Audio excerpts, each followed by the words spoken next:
I want you to turn your Bible in the book of John, chapter 17. Let us continue our series right now. We're talking about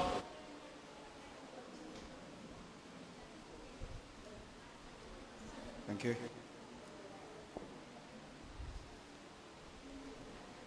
We are talking about the power of one. Amen. In the book of John, chapter 17, are you ready? Tell me if you are ready. Be sure that you have your own Bible. Do you have your own Bible? Okay, that's good. Okay. Leaders, i-check nyo yung bawat isa. Tignan nyo kung meron sila mga Bible. Okay.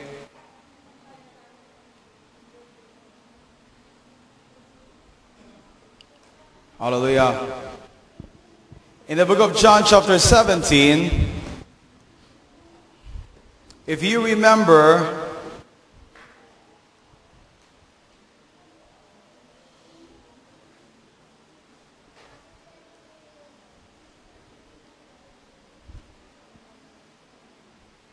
okay.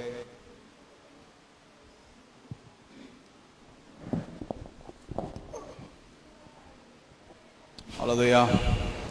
So if you remember, binigay ko sa inyo yung dalawang item or dalawang bagay. Are you with me? So if you remember, number one, because of the authority given by the Father to Him to give eternal life, we receive eternal life. Hello? I said because of the authority given by the Father to Him to give eternal life, we receive eternal life. That is in the book of John chapter 17, no? In verse 2 to 3. Is that true? Hallelujah. So if you remember, listen to me, church, okay? Number two, we have also, because of the name given by the Father to Him, the name of His Son Jesus, we became one, as they are one. So nais ko na maunawaan ninyo, mga kapatid, no, itong dalawang bagay na ito ay napakahalaga sa iyo at sa akin. Are you with me? Number one, because of the authority given by the Father to Him. Binigyan siya ng Ama ng otoridad.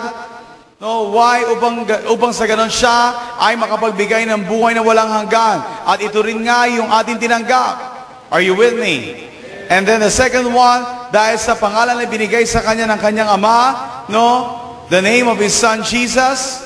Are you with me? Which is the name above all name. Amen? Sabi dito, we became one. Are you with me? I said, we became one. As they are one. That's why, sa pamamagitan ng pangalan ng Panginoon Jesucristo, listen to me, ikaw at ako ay naging kaisa niya. That's why ngayon, you know what? Ang sino man tumanggap sa kanyang pangalan ay kanyang pinagaharian. That's why ikaw at ako ay binigyan ng karapatan na tawagin mga anak ng Diyos ngayon. Did you get that? That's why hindi mo dapat hayaan na mawala ang alin, ang kanyang pangalan sa iyong buhay. Subalit sa bawat araw, hayaan mo na ito'y patuloy mong ingatan. Are you with me? Why? Dahil ang pangalan na yan ang siyang patuloy na magbibigay ng kapahayagan kung sino siya at kung ano siya sa buhay mo at sa pagkatao mo. Did you get my point? Hello? I said, did you get this? Now look at this. If you remember, no, under number 2, no, meron akong binigay na dalawang items sa inyo. Is that right? Number 1 is this. No, under verse 14. God changed your address since you received His word. Are you with me? You are no longer part of this world. I will say it again. Sabi dito, God changed your address since you received His word. Is that right? He changed your address. Since you received His word, you are no longer part of this world. That's why, most of the time, ito yung madalas, no, na hindi maintindihan ng mga mananampalataya. I mean to say, ng mga Kristiyano. Are you with me? That's why from time to time, inuulit ko nang inuulit sa inyo, you know what? Dapat tayong patuloy na mamatay sa udyok ng ating laman at sa makasanlibutang simbuyo ng damdamin ng bawat isa sa atin. Why? It's because kung meron mang inuudyok ang ating laman, everybody say laman. Walang iba kundi ito ay maging makasarili. Nagawin natin kung ano yung maganda lang sa paningin natin. Maganda lang sa pakiramdam natin. Maganda lang sa pakinig natin. But hindi ayon kung minsan o madalas sa kalooban ng Diyos. Hindi ayon sa paningin ng Diyos. Hindi ayon higit sa lahat sa damdamin ng ating Diyos. That's why every day you must judge yourself. I said, every day we must judge ourselves. Husgahan natin ang sarili natin. Tama ba? Taningan mo ang iyong laman in Jesus' name. Sa pangalan ni Jesus, dalangin ko na ang aking katawan ay patuloy na mamatay sa inuudyok ng aking makasanlibutang pamumuhay. When you are saying that, when you are declaring that, isa lang ang nais mo mangyari sa iyong buhay. Ano yun? Lord, let your kingdom come and let your will be done here on earth. Where is the earth? Here on your body. That's why sometimes hindi natin makita sa sarili natin. You know what? Heaven is my throne and the earth is my footstool. Don't you know, church? You know what? Kung merong mang sanlibutan na sinasabi, walang iba kundi ang iyong laman. Ang ating laman. That's why we need to judge this body now. Kung meron man tayong dapat husgahan ngayon, ngayon na yun. Ano yun? Ang ating laman. Tama po ba? That's why every time na sinasabi natin, Lord, let your kingdom come. Bakit mo sinasabi yun? Wala lang, maganda eh. And let your will be done here on earth. Saan ba yung mundo? First, ito. Ano ba yung mundo? Ito. Tama ba? No? Kung meron mang mundo, ito yun, ang laman natin. Where did I get that? Why did I say that? If you're going to go back again in the book of Genesis, if you remember, saan nilikha ang tao? Sa anong materyales nilikha ang naunang tao? See? Alam nyo, sa alabok. Ano ang alabok? Came from the ground. The dust of the earth. That's why, if you remember that, you know, we must judge ourselves now. Why? It's because, sabing ganoon, saan? Saan? Sa serpente ng Panginoon. Sinumpa niya ito. Ang sabi niya, mula ngayon ikaw ay gagapang at lalakad sa pamamagitan ng iyong tiyan. At ngayon, ang iyong kakainin ay ang bawat alabok. Saan? Sa mundong ito na iyong gagapangan. Did you get this? That's why, nice ko na makita ninyo, kung meron man tayong dapat gawin ngayon, we must judge ourselves now. Husgahan na natin ngayon ang ating laman. Tama po ba? No? Did you get this? Huwag niyong isipin, you know what? Na matigas ako sa inyo. Tama po ba? Amen. Ang sinasabi ko lang yung katotohanan upang sa ganun ikaw at ako ay mapalaya. Saan? Sa mga bagay na pawang makalaman at makasanlibutan. Amen. In fact, marami tayong dapat ayusin. Marami tayong dapat, you know, i-troubleshoot sa buhay natin. Is that right? Hanggang dumating yung araw na kaya na natin, pwede na natin i-represent ang Diyos sa buhay ng bawat isa sa atin. Did you get my point? That's why look at here. Be sure that you are listening there at the back. Okay? Okay?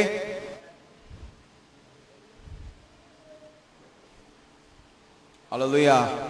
So if you remember, no? If you remember, sabi nito, God changed your address. Since you receive His word, you are no longer part of this word. Now, once again, let's read this verse. Are you ready? In verse 14, in chapter 17, verse 14, are you with me? Naibigay ko na sa kanila ang iyong salita. Amen? Naibigay ko na sa kanila ang iyong salita at kinapotan sila ng sanlibutan. Sapagkat hindi na sila makasanlibutan, tulad kong hindi makasanlibutan. Did you get this? Hello? Are you with me? No? In English translation, sabi dito, I have given them your word, and the world has hated them, because they are not of the world, even as I am not of the world. Amen. Sabi dito, that's why, you know what? Kung minsan, hindi natin maintindihan yung bagay nito sa sarili natin. Why? It's because hindi tayo nakakatanggap ng kapahayagan. Hindi mo natatanggap ang kapahayagan na dapat mo matanggap saan? Sa bawat binabasa mo. Sa bawat naririnig mo. That's why, para sa iyong kaisipan, you know what? Imposible yung bagay na yun. Why? It's because ngayon nabubuhay pa rin ako sa mundo. I know, ang aking mga paa ay nakasahid pa rin sa mundo. Walang sino man dito na naglalakad lang sa hangin. Meron ba? See? Wala? Diba? Pero I hope and pray na naiintindihan niyo yung sinasabi ng Santong Espiritu sa ating kalagitnaan. Why? It's because if you remember, sabi rito, naibigay ko na sa kanila ang iyong salita. Ano ang sabi rito ng Panginoon Kristo? Ama, naibigay ko na sa kanila. Sinong kanila? Sinong kanila ang tinutukoy dito? Ikaw at ako.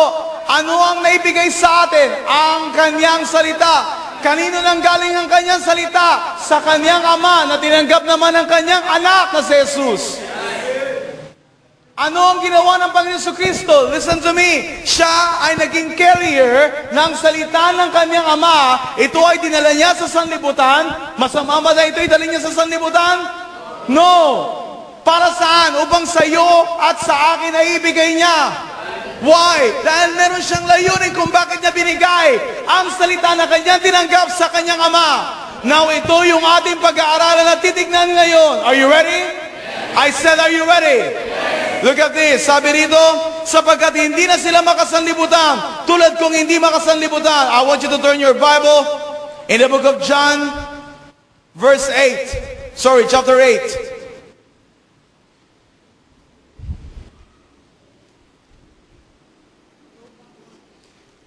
John 8. Okay? Chapter 8.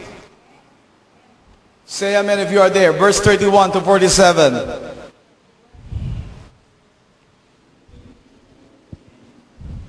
Are you ready?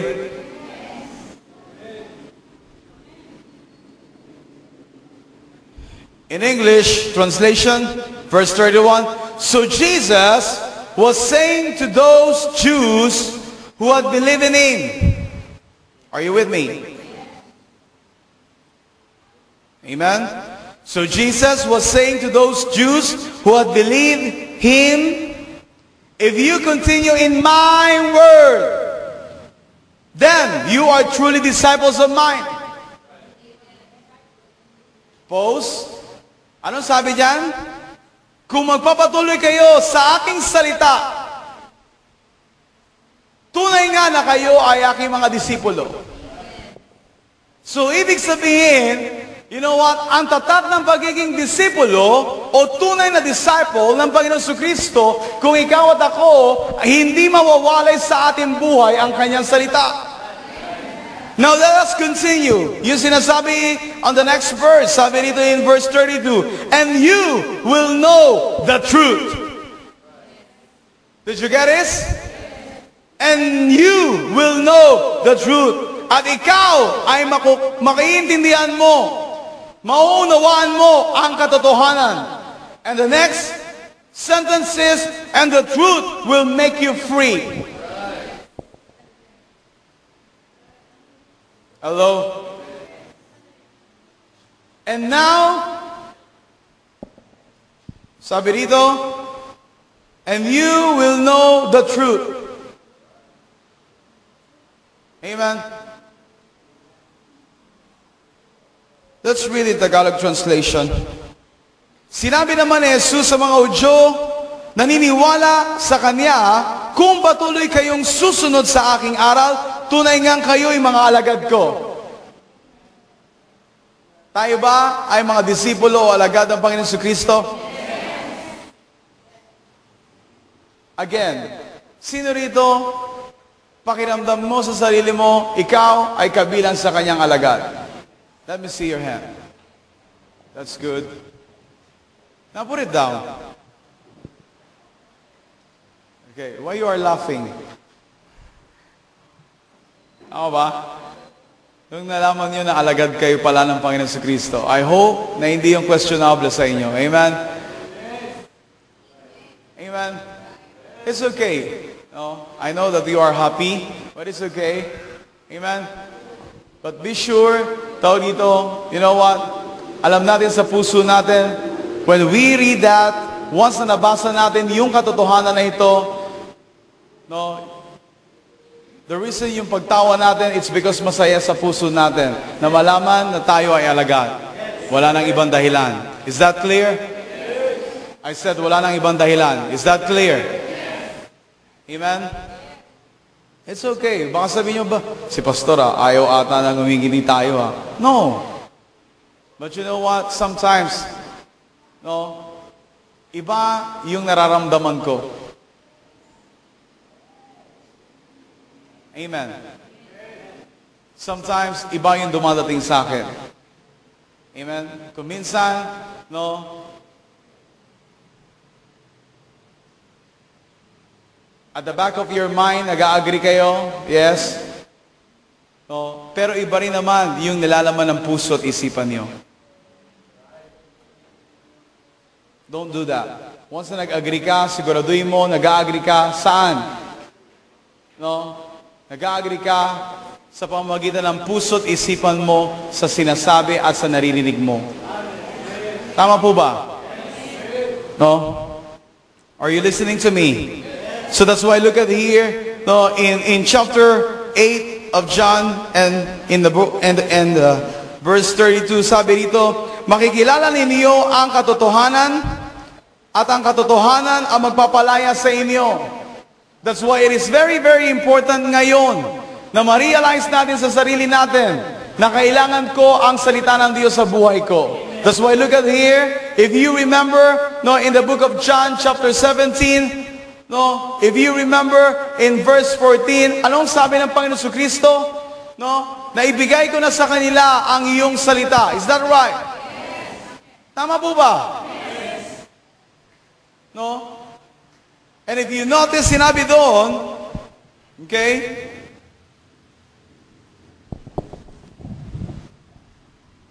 and if you remember, no, karugtong noon, sabi, dito,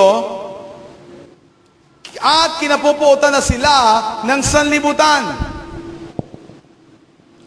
Ibig sabihin ba, kagustuhan ba ng Diyos na kapuotan tayo ng sanlibutan? Talk to me. Kagustuhan ba ng Diyos na kapuotan ka ng sanlibutan? Masaya ba siya nung sinabi niya, alam mo, kinakapuotan na sila ng sanlibutan? No, it's not like that. Hindi masaya ang Diyos na kinapuotan tayo ng sanlibutan. But ang sinasabi niya lang yung fact, yung katotohanan. Ano ang katotohanan? Noong binigay ko sa kanila ang iyong salita. You know what? Kinapuotan sila ng sanlibutan. Is that true? And then look at this, sabi rito, sapagkat hindi na sila makasanlibutan, tulad kong hindi makasanlibutan. So paano nangyari, nung tinanggap mo lang ang salita ng Diyos, hindi ka na makasanlibutan?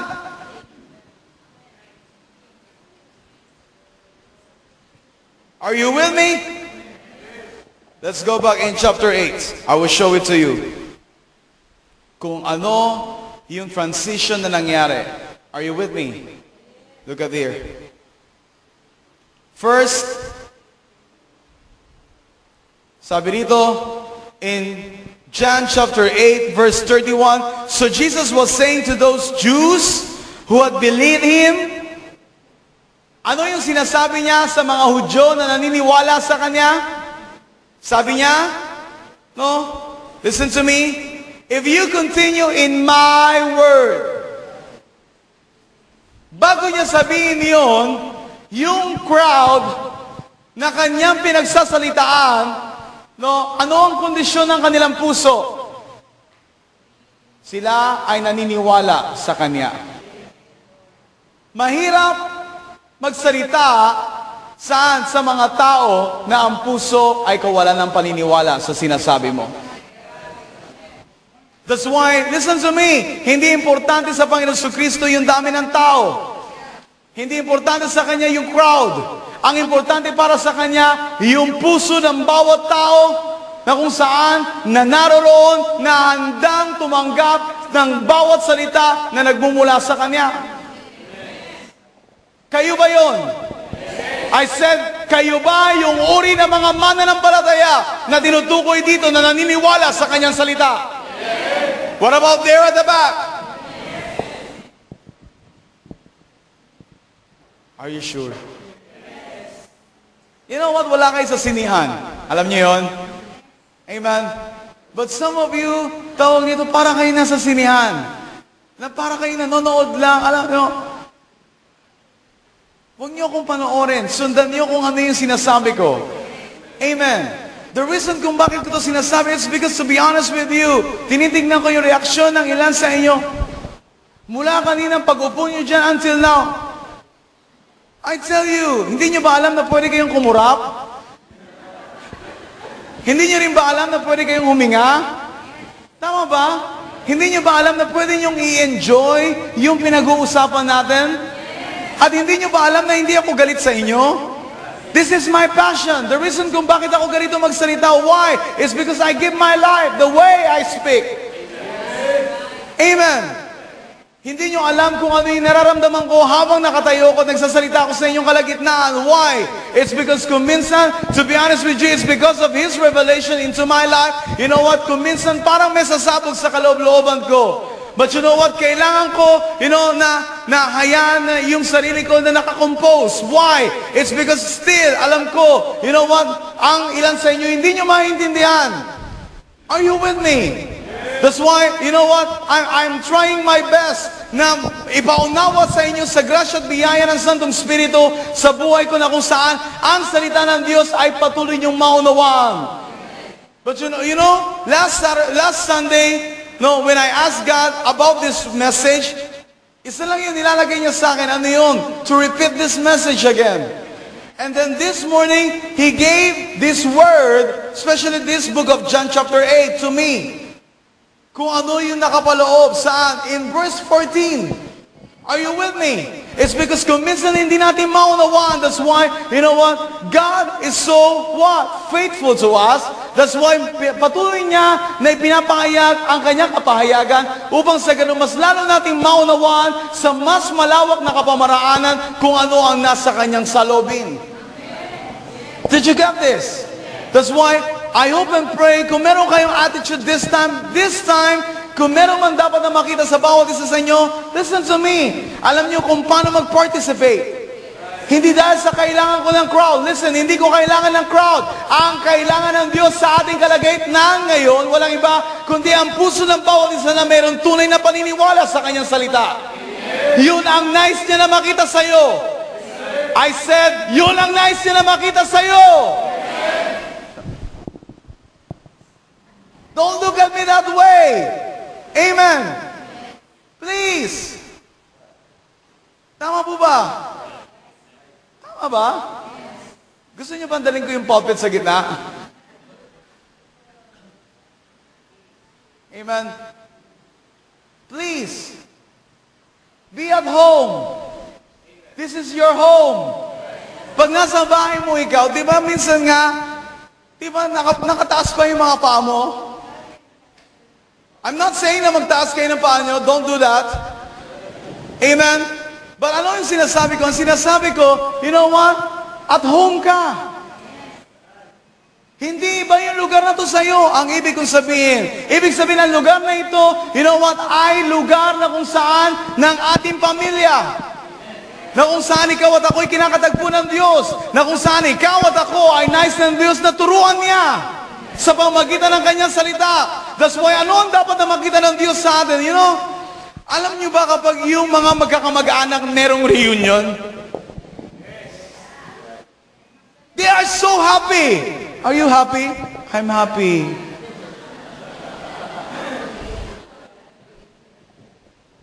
Diba? Masaya sila eh. Pero some of you, para kayo, you know, para kayong nasa Biyernes Santo. Hindi nyo alam kung paano kayo magre-react. Alam nyo ba, no, na ang tao rin marunong mag-react? Tao ka ba? Amen?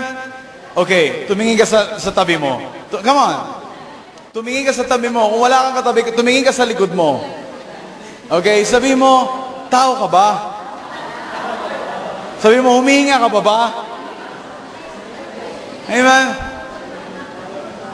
Okay, wag mo naman siyang sampalin, okay? No? Ibig sabihin, you know what? Gusto niya lang na kunin yung attention mo. Tama po ba? Amen? So now you are ready? Yes. Handa na tayo? Yes. Dapat kanina pa kayo handa. Amen? Yes. Amen?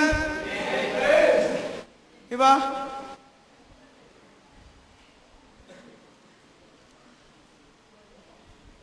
Hallelujah. Where are we now? So that's why look at here. If you remember in verse 32, and you will know the truth, and the truth will make you free. That's why that is the reason kung bakit nais ng Diyos na ang kanyang salita ay ibigay sa bawat isa sa atin. Remember in the book of John chapter 17, anong sabi ng Panginoon Jesucristo? Ibinigay o naibigay ko na sa kanila ang iyong salita. Tama ba? And then this is the answer. Ano ang purpose kung bakit ibinigay ng Panginoon Jesucristo ang kanyang salita? Now let's read this verse. In verse 32, sabi dito, and you will know the truth, and the truth will make you free. That is the answer. Kung minsan tinatanong natin sa sarili natin, Lord, no, bakit ba ako tumatanggap ng iyong salita? That is the answer. I said, yan ang sagot sa iyong tanong. Kung minsan tinatanong mo sa sarili mo, Lord, ano ba ang purpose ng iyong salita? Now, that is the answer in your hand. Anong sabi dyan in verse 32? Sabi dyan, if you remember and you will know the truth, and the truth will make you free. Anong ibig sabihin? Nais niya na ikaw ay makaunawa at ganap na makaalam saan? Sa kanyang katotohanan. Para saan yung katotohanan? Para ikaw at ako ay maging malaya. Bakit ka nais ng Diyos na maging malaya? Dahil ang mundong ito na ating ginagalawan ay punong-puno ng kasinungalingan at kasalanan at kasamaan. Name it. Tama ba? That's why I believe this is one of the major reasons. You know what? That's why we are receiving His truth. Ibig sabihin, tinutulungan niya tayo. Oh. Ibig sabihin, tinutulungan ka niya. Sabihin mo nga sa katabi mo, tinutulungan ka ng Diyos.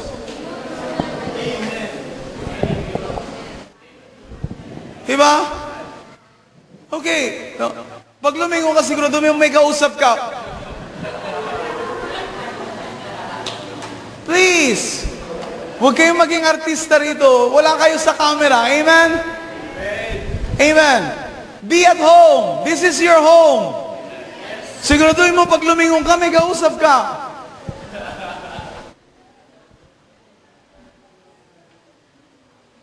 Hindi mo pwedeng kausapin yung sarili mo. Tama?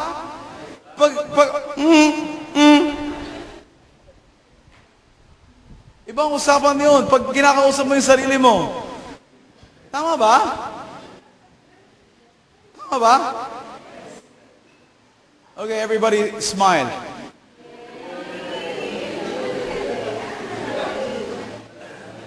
Diba?